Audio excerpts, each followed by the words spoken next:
Deconstructing anti-blackness as a fly in the milk takes a really long time. Still doing it. We are the weirdos, mister. That's one of the reasons why I wanted to talk about, we're going to just talk about why I play Borderlands, because that's fun.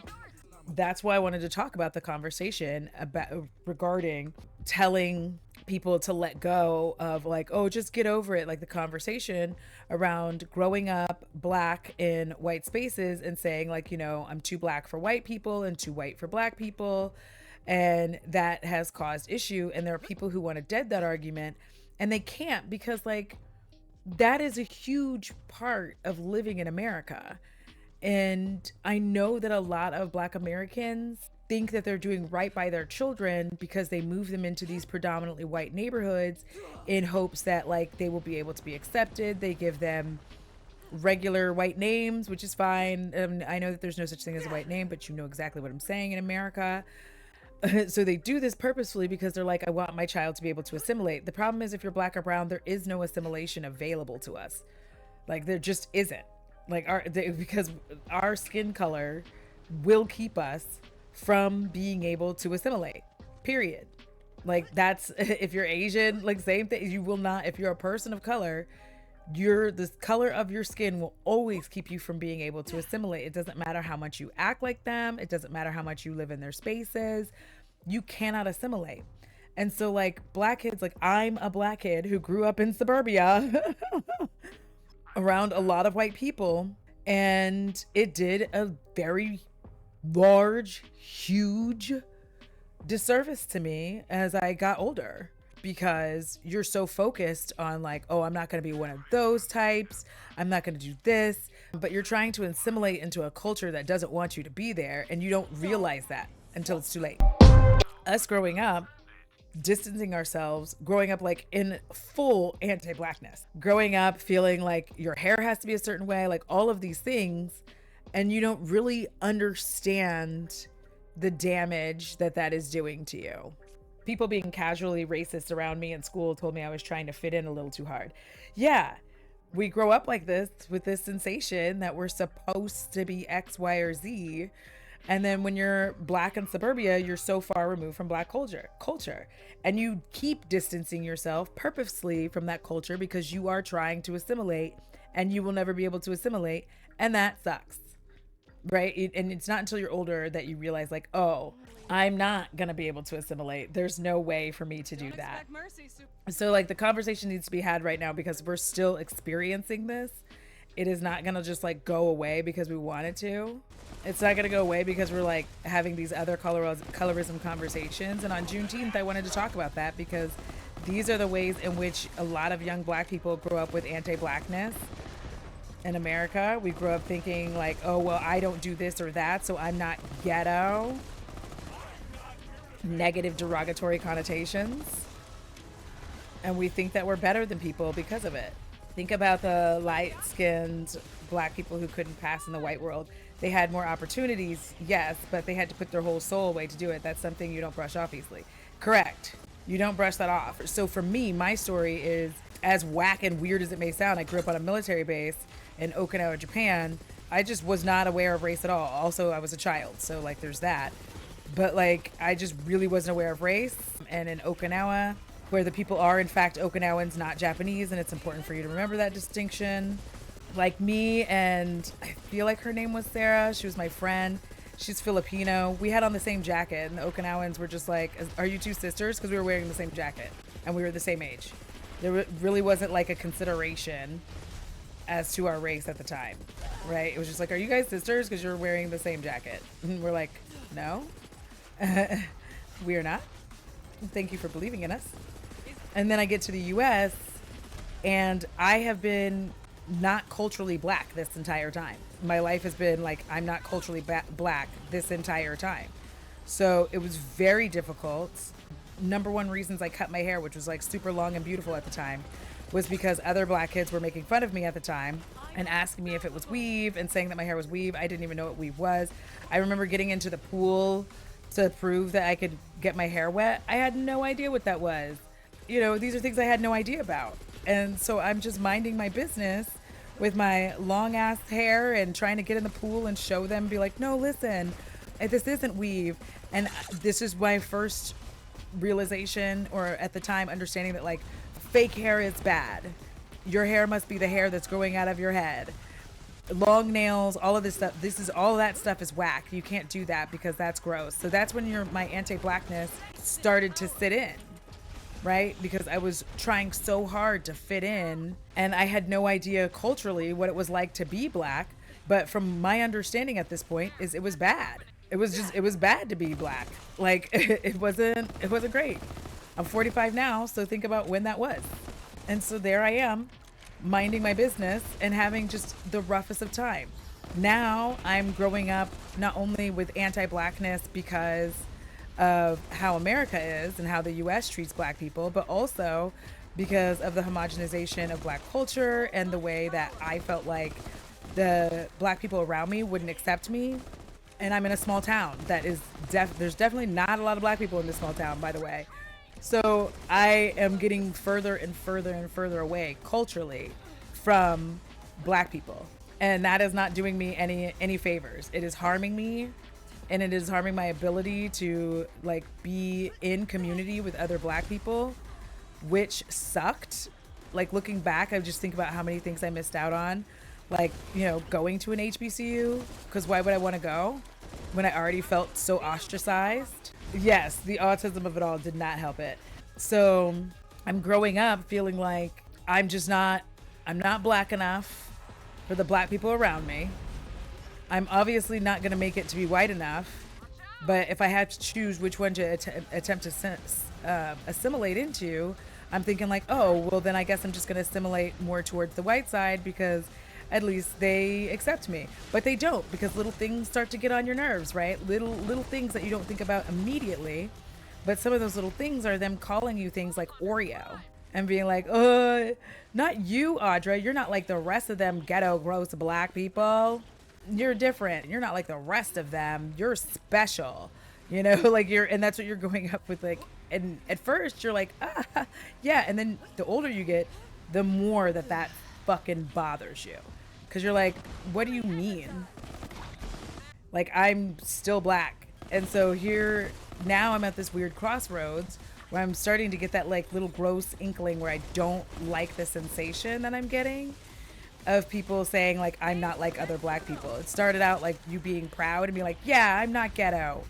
But then it starts with this sensation where you're like, but what does that mean that you think of black people who aren't me? And I don't know how I feel about that. And I don't think I like it. I don't think I want to be your weird ass exception. Ooh, like being named Heather and being told I'm not like the rest of them.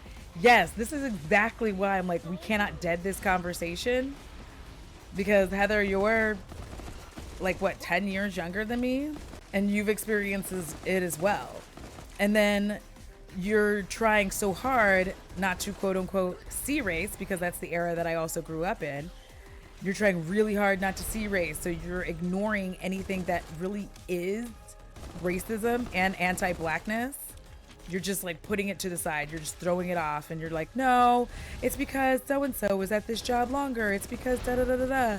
And just like constantly making excuses for white people. And also, yes, don't say I sound white. That part. Because there's this like weird thing where they've determined this is what whiteness is. And everything that whiteness is means that the rest of it isn't white. So anything else outside of that isn't really making it, right? So the hard thing about it is you grow up and you're getting further and further away from your culture and you're afraid of it. Like for me, it took a long time. It took to my early mid 30s to not be afraid of other black people, to want to be able to become and be a part of being culturally black, because the way that black people were talked about, and obviously I made some errors in my life. Did I marry a white man? Unfortunately. I'm sure the marriage wasn't bad because he was white. I just shouldn't have married him. And when I finally started to get into community with black people was because I worked in a warehouse where everybody was predominantly black. I couldn't afford to be like too scared to talk to other black people. And imagine my delight and surprise. Also, part of it is that times had changed, But imagine my delight and surprise at like finding community with Black Americans. Babes, I will never look back. Not ever. It was fabulous.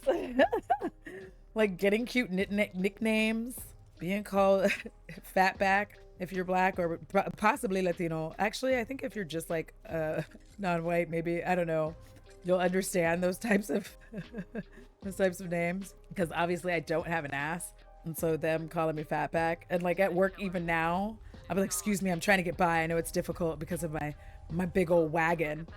Politics and propaganda make us tribal, but America's better than that. Despite the crazy times we live in, the beauty of our country is built on meritocracy, not race.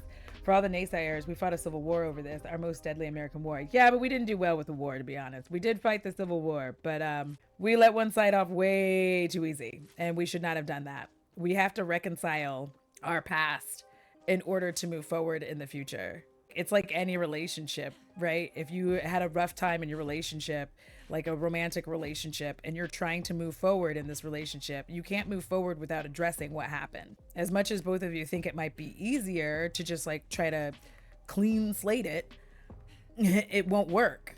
And it won't work because all that shit's still there. The shit that that person did to you, it's still there. And that's the problem with America. The shit they did, it's still there. And they have zero want to fix it.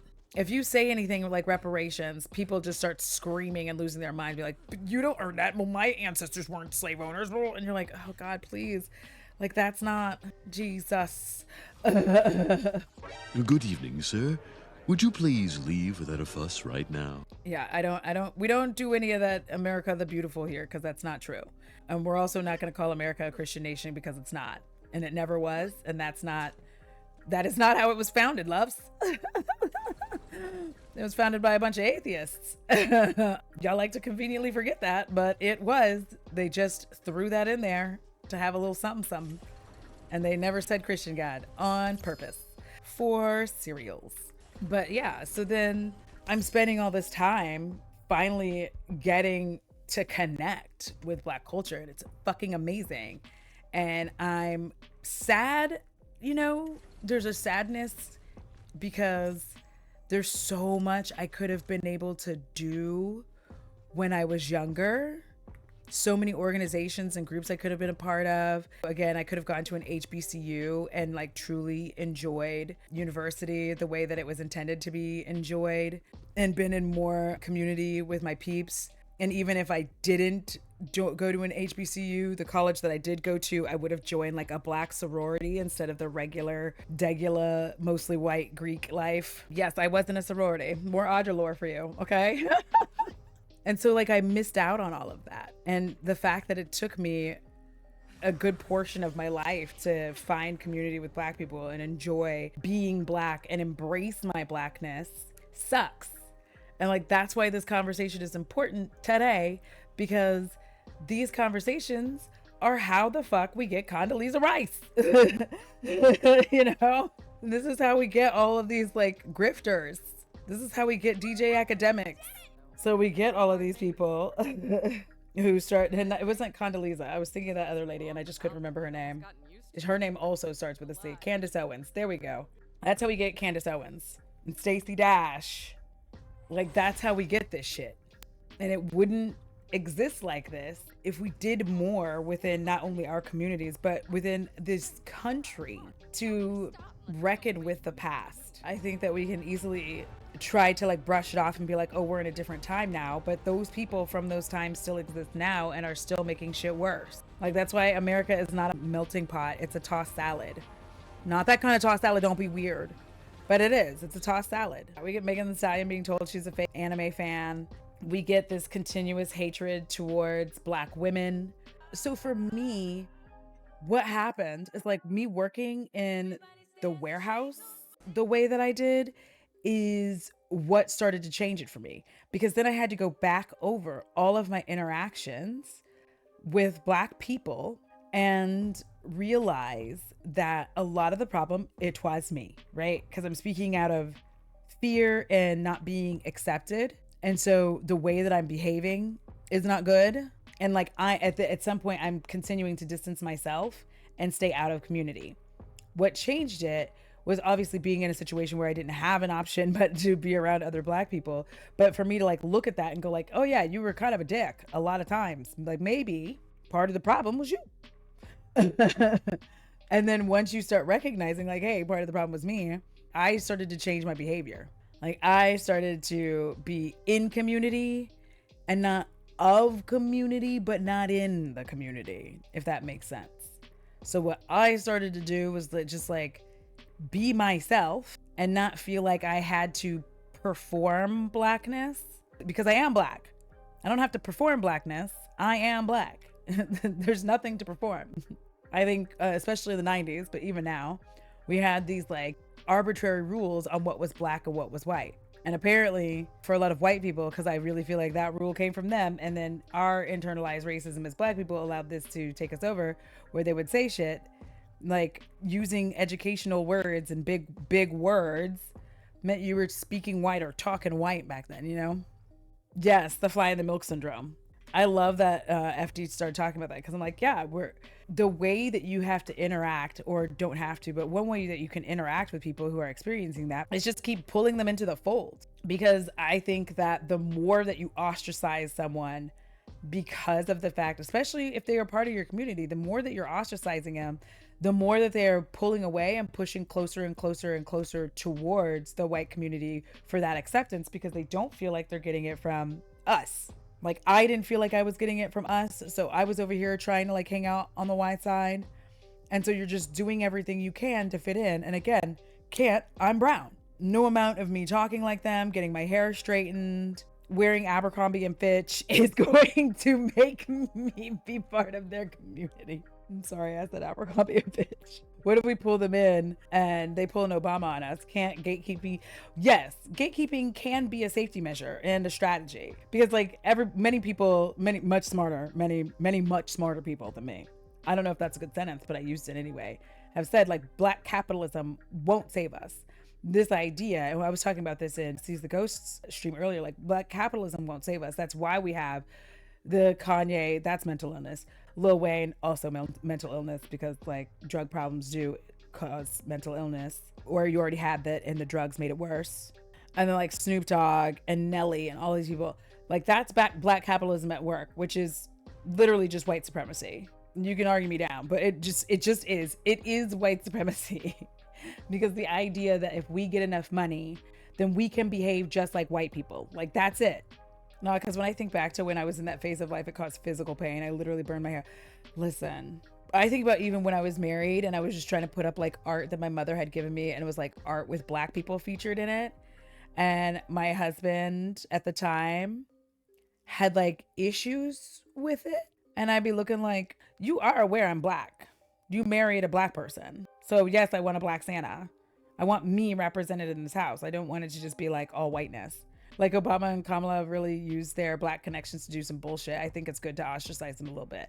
I think it's good to use like them as a learning stance. And like, this is like a leftist thing too. We're very quick to push people out and not, this is one like little piece where I do agree with Hassan, but like a lot of it, I'm just like, no, I will not be compassionate. But when it's your own community, when it's your own community, you got to keep trying to pull them in. I look at it a lot like rehab, like drug rehab, right? People aren't always going to make it the first time. You got to keep trying. You got to keep encouraging them and keep trying to get them over here. Now, obviously, some people, they're going to be lost. And like, there's nothing else we can do. We'll try for a little bit, and then there's nothing else we can do.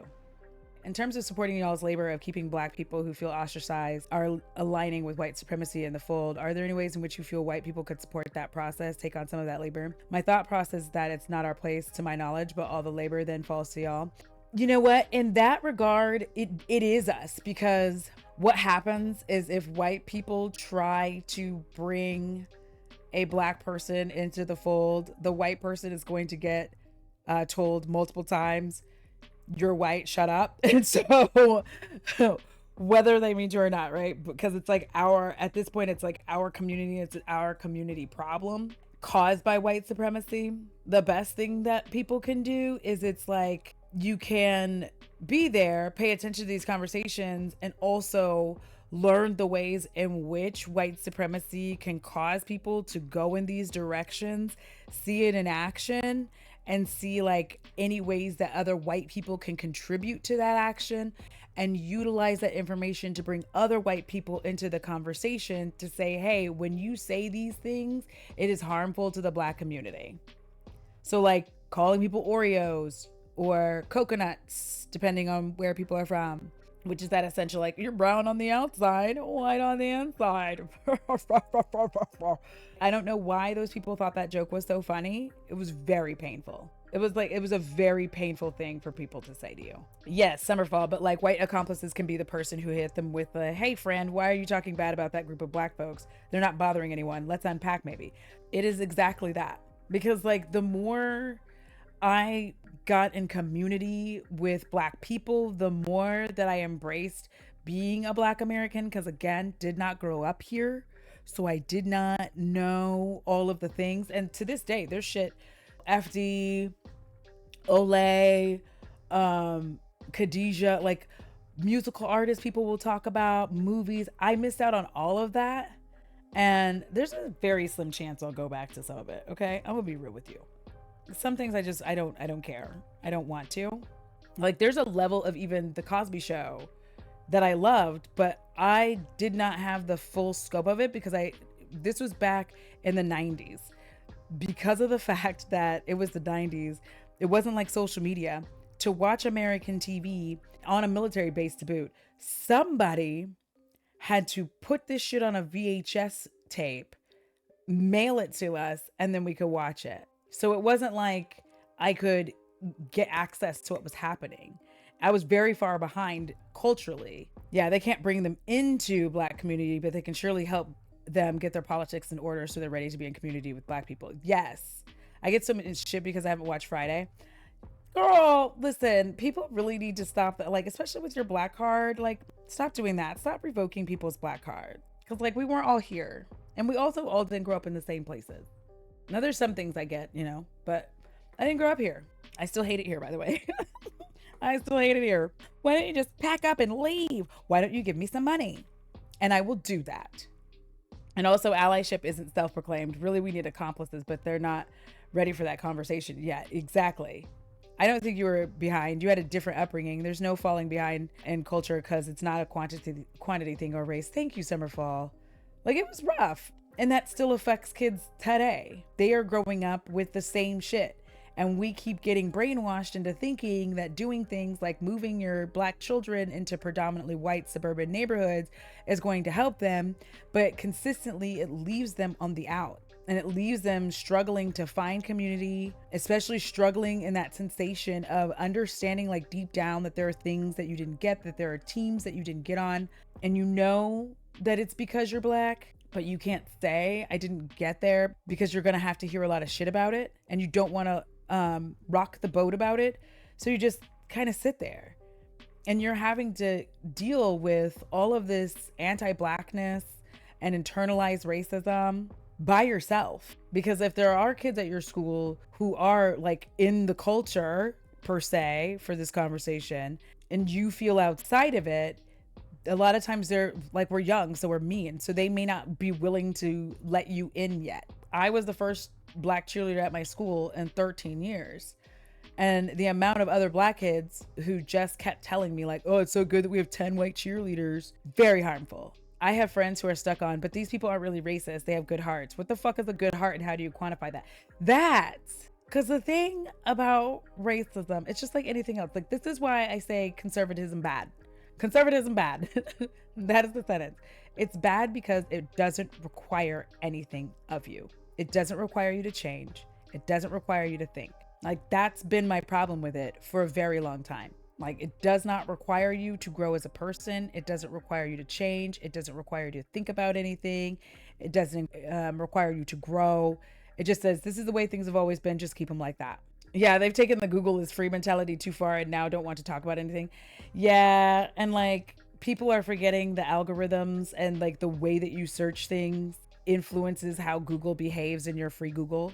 And she said, oh yeah, I know Afro hair is naturally more difficult to manage and labor intensive. Ooh, no, it's not more difficult to manage. We've just been taught that. That's more anti-blackness. We've just been taught that. I think about it this way. When people say stuff like that, I go, do you know how many white women with like curly hair spend a ridiculous amount of time and money straightening it? Same thing. Thank you. It's the same thing, just different textures. Good heart seems to fucking mean nice, but only to white people. Like, good heart to whomst while you actively traumatize and commit violence against other people. That part, right? Because again, when people are just like, oh, the hard ER, it's just a word, who cares? Y'all will say that and not recognize that like Black children are children. And when your child calls another kid that, the Black child is the one who has to keep growing up with that as like the slur that's thrown at them. And we also have to get old enough to where we realize like that is not going to have the power to turn me into the animal that you think that I am. And we stop letting y'all do that to us. Exactly. Like white leftists are so nervous about taking up space that they won't step up when it's time and won't clarify when they have gaps in their knowledge. That's the thing that really bothers me a lot about a large amount of white leftists, even white feminists, which again is why I'm a womanist. Because like they don't want to take up space, but also they don't invite others into it. So the gaps in their knowledge they have, but they don't bother to fix the gap. So like, who are you in community with? Those of us who grew up flies in the milk, it was rough going.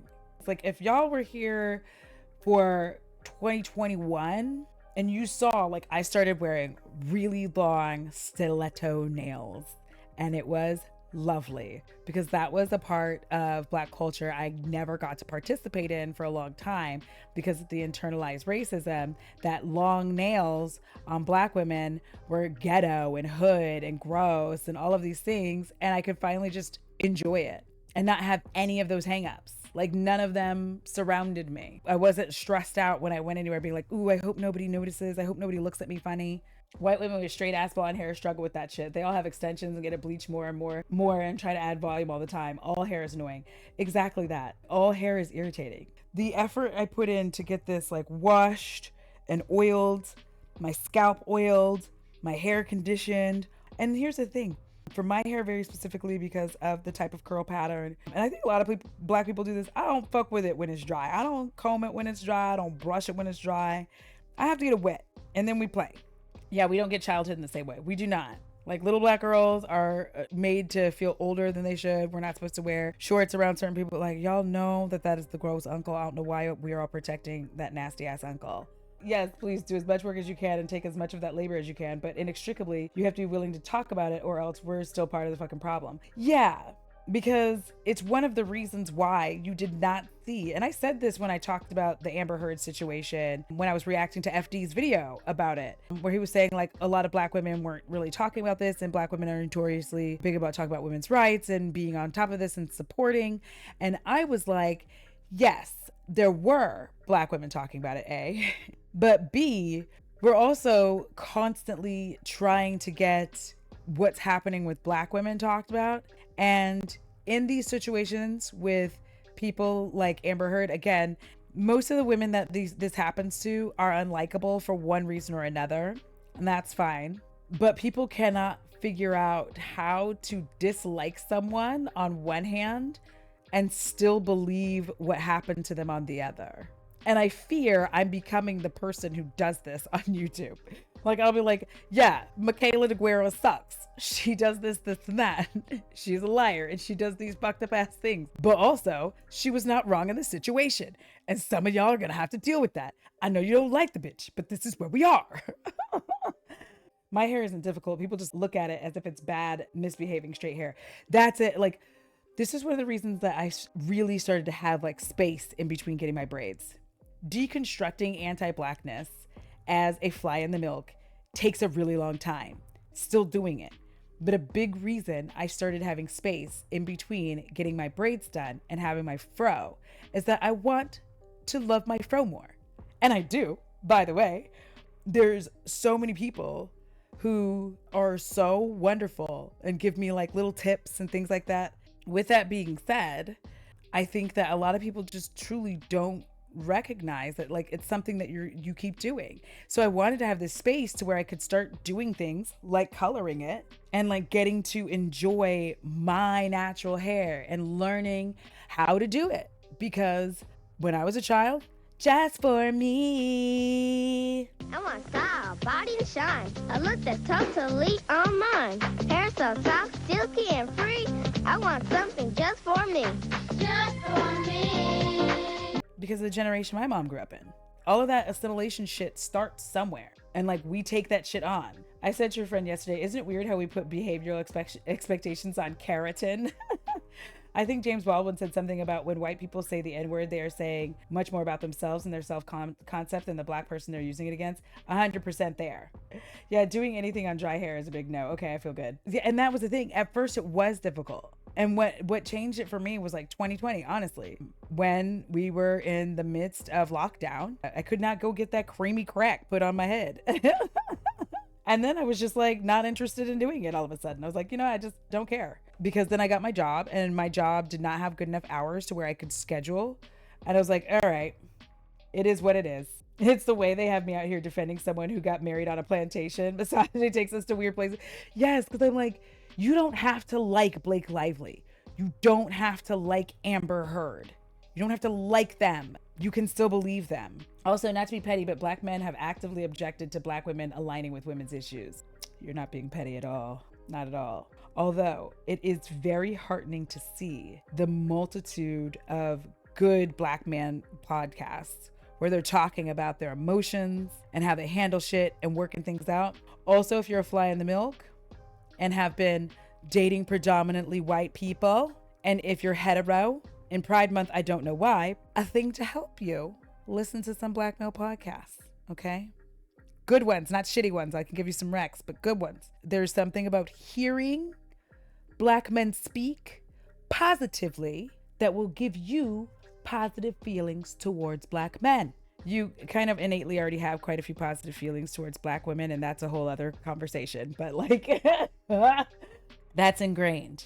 That's the ingrained racism right there. How people will tell their kids, like, if you're ever in trouble or whatever, go to a black woman. I'm sorry, that was racism, okay? We're caregivers of everybody's kids. That's unfortunate. We don't want to be the mammy of the world. I'm going to punch your kid back to you. I'm not.